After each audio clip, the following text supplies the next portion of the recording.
વડોદરાના રોયલ મેળામાં મંજૂરી કરતા વધારાની રાઇડ ચલાવવાને કારણે દુર્ઘટના ઘટી હતી।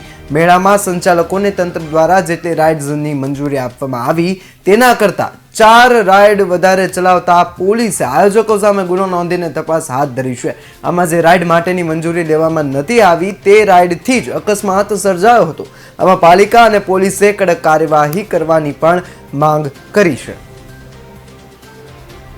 રાજકોટ ગેમ ઝોન કાંડ પછી રાજ્ય સરકારે કોઈપણ ગેમ ઝોન અથવા કોઈપણ રાઇડો લગાડ્યું એના નિયમો ખૂબ સ્ટ્રિક્ટ બનાવ્યા છે।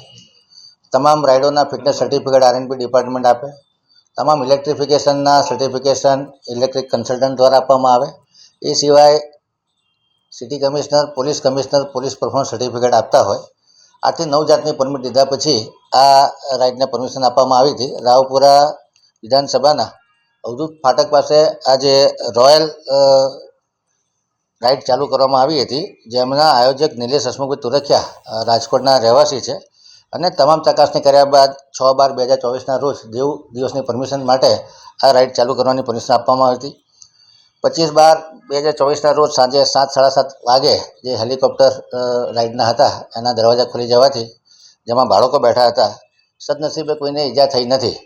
પરંતુ પોલીસ ડિપાર્ટમેન્ટ જોડે વાત કરતાં એમણે અમને માહિતી આપી છે કે આ રાઇડોની પૂર્ણ ચકાસણી કર્યા પછી આ રોયલ મેળાને પરમિશન આપવામાં આવી હતી।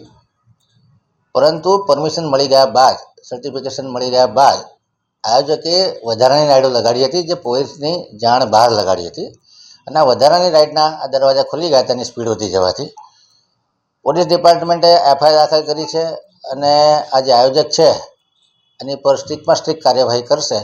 એફઆઈઆર દાખલ થવાથી જે નેગ્લિજન્સનો ગુનો લાગશે